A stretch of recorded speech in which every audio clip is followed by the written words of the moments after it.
This episode is brought to you by Skillshare. Hey folks, I've got something super cool to share. I've recently dived into Skillshare, and man, what a transformation it's been. It's not just an online learning platform, it's a hub of inspiration. I stumbled across this photography course, right? Always thought I had an eye for it, but never really explored it. So I dove in, and now I can't stop clicking. From creative angles to understanding lighting, my Insta game has leveled up for sure. Seriously, whether it's photography, digital art, entrepreneurship, or another passion lurking inside you, Skillshare's got it covered. So go on, unlock your potential, and join Skillshare. It's a journey you won't forget. Use the link in the description and support the channel.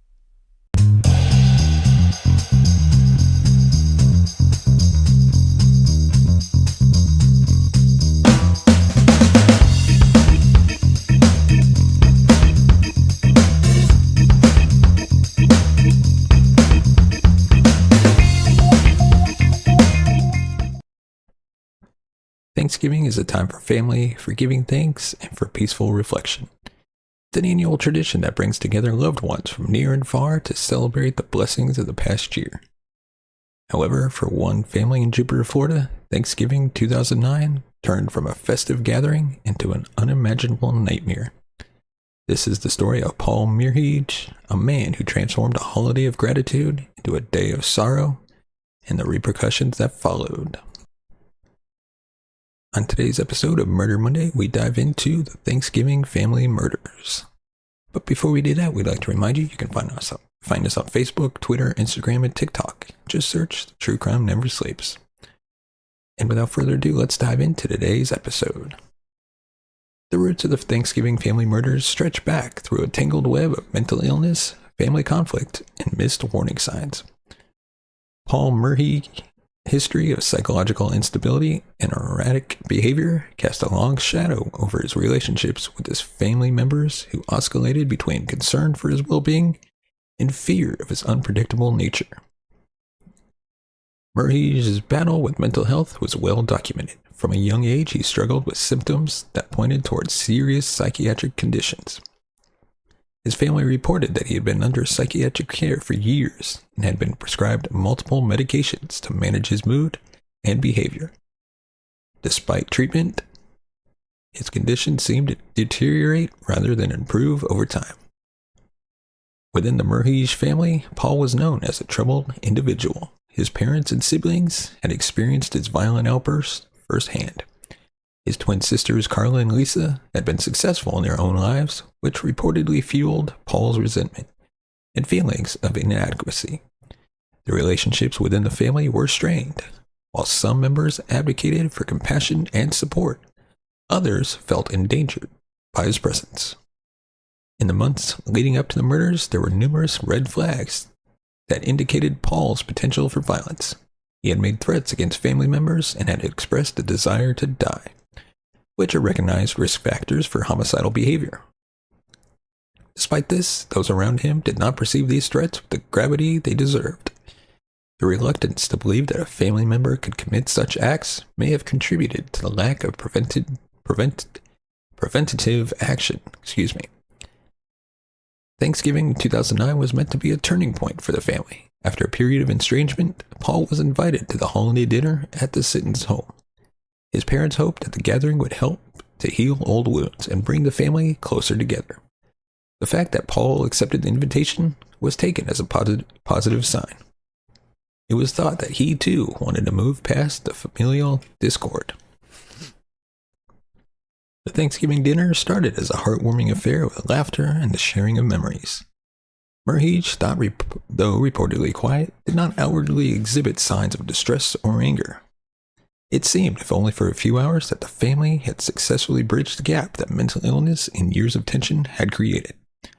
However, this period of calm would tragically prove to be the stillness before a violent tempest, one that would end in a way no one could have anticipated. In this deceptive tranquility, no one could predict that the underlying currents of Paul's mental turmoil would soon surface with devastating consequences. The stage was set for a Thanksgiving Day that would be etched in the memory of American crime. not for the joy and unity it represents, but as a grim reminder of the fragility of family ties in the face of untreated mental illness. Thanksgiving Day in 2009 started like any other for the family, steeped in the warm, festive atmosphere that accompanies the holiday season. But as night fell, the gathering at the Sittons family home in Jupiter, Florida, a serene and affluent neighborhood, would become the scene of one of the most shocking crimes in the area's history. The evening's festivities included a traditional dinner, the company of close relatives and friends, and the air was filled with the comforting aromas of roasted turkey and pumpkin pie. Laughter echoed through the house, and there was an element of joy that the often estranged Paul Merhige had chosen to attend. The family was complete, with children playing and adults indulging in post-meal conversations, oblivious to the impending danger. During the event, Paul was quiet, but not outwardly hostile or confrontational. Family members might have taken his silence as a sign of contemplation or social withdrawal, common behaviors in those suffering from depression. Despite past disputes and his history of mental health issues, nothing he said or did at dinner foreshadowed the violence that would unfold later that night. After the meal and customary exchange of stories and memories, Paul excused himself from the festivities. There was no indication that he was agitated or upset when he left, which is why his return later in the evening took everyone by surprise. Armed with a handgun, he entered the home and began shooting with a chilling precision that hinted at premeditation and an intent to inflict maximum harm on his family. In a matter of moments, the tranquil family home became a scene of carnage. His twin sisters Carla and Lisa were among the first victims. Lisa was pregnant, her life and that of her unborn child cruelly snatched away. Raymond Joseph, his elderly aunt, became another casualty. Her life ended amidst the chaos she likely had little time to comprehend. But perhaps the most heart-wrenching loss was that of young Michaela Sitton, Muriel and Jim's daughter.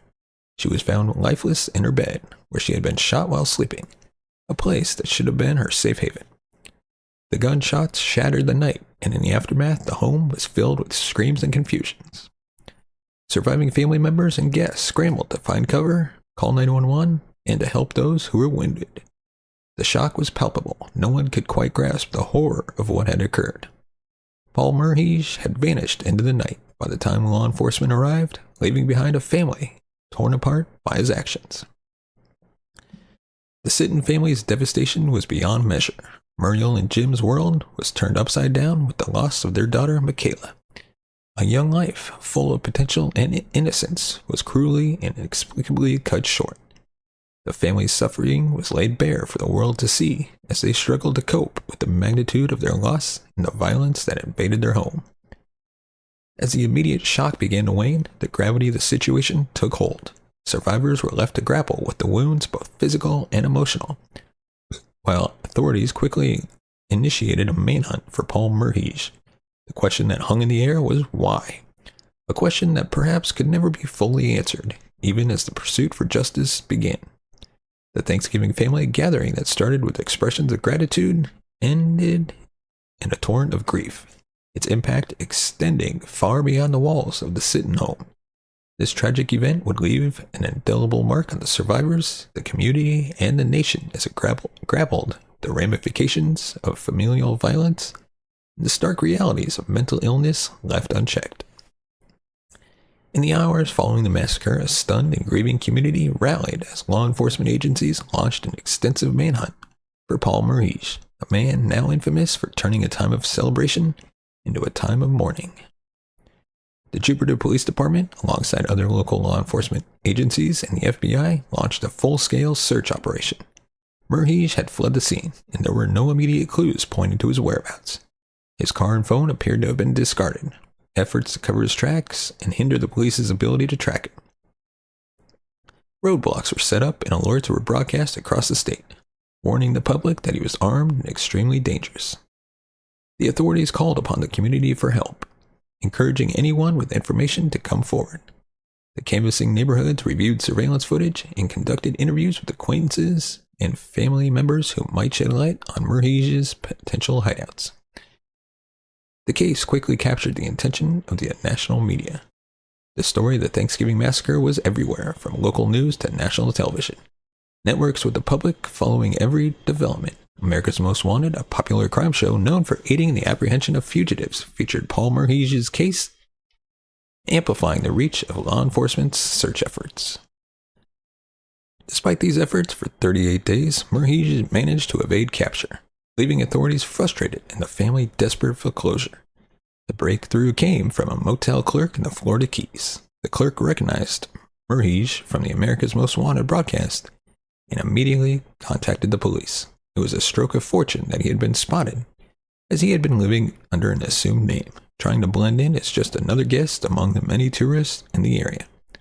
The tip led to Merhige's arrest without incident at the motel where he had been staying. His time on the run came to an abrupt end, and the news of his capture brought a collective sigh of relief to the community and the nation. While his arrest would not bring back the lives lost, it offered the prospect of justice and a sense of security to a community rattled by the atrocity.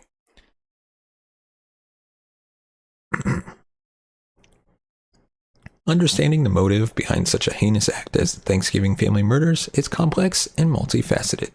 It delves into the depths of human psychology, familial relationships, and the impacts of mental illness.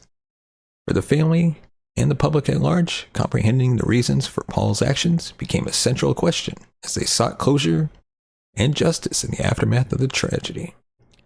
At the heart of his motive was his long and troubled history with mental illness. Diagnosed with depression and possibly other psychological conditions, he had been under psychiatric care for years. His mental state often manifested in paranoia, anger, and resentment, especially towards his family members, who he may have blamed for his struggles. His failure to consistently take his prescribed medication likely exacerbated these issues, contributing to his deteriorating mental state. The underlying tensions with the family played a significant role in the motive. Paul harbored deep-seated resentment toward his successful sisters and possibly other relatives. This envy and animosity, coupled with his mental health challenges, may have created a toxic cocktail that skewed his perception of his place within the family and the world at large. What specifically triggered Merhige to act on Thanksgiving Day remains somewhat of a mystery.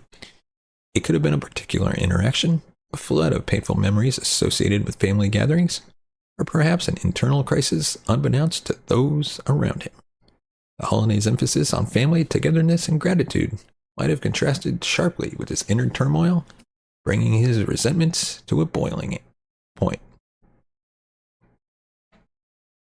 For the victims' families, understanding the motive does not alleviate their grief or answering the haunting question of whether this tragedy could have been prevented. For the public, the motive behind such violence is often sought as a means of making sense of the senseless, imposing logic on the illogical. In this case, as in many involving mental illness and family violence, the motive is complex, a tragic confluence of untreated mental health issues, family dynamics, and a series of decisions that led to irrevocable consequences. Paul Merhige was charged with 4 counts of first-degree murder and 2 counts of attempted first-degree murder. Given the heinous nature of the crimes, the death penalty was on the table. During the trial, the defense painted a picture of a man tormented by his mental health issues, someone who is not fully in control of his actions. The prosecution, however, highlighted the premeditated nature of the crime, showing that Merhige had planned the murders in advance. Ultimately, to spare the family the pain of a lengthy trial, Merhige entered a guilty plea. In exchange, the death penalty was taken off the table. On October 28, 2011, he was sentenced to 7 consecutive life terms without the possibility of parole. Justice had been served, albeit in a small measure compared to the loss endured by the family. The ramifications of the Thanksgiving Day murders continued to ripple through the lives of the survivors and the community at large. The families affected by the tragedy were left to navigate a world irrevocably altered by violence. For the Sitton family, the loss of their young daughter was devastating. They sought to honor Michaela's memory by setting up a foundation in her name, aiming to support children's art programs. Each year, they host a public Thanksgiving dinner in remembrance of those who were lost. Let us know your thoughts on this case in the comment section below.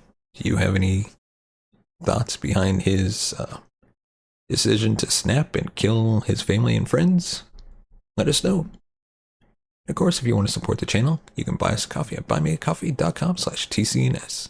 As always, your support helps the channel grow, upgrade our equipment, bring in new hosts, be able to pay them, and hopefully one day take this show on the road. As always, thank you so much for watching and listening. We will see you next time.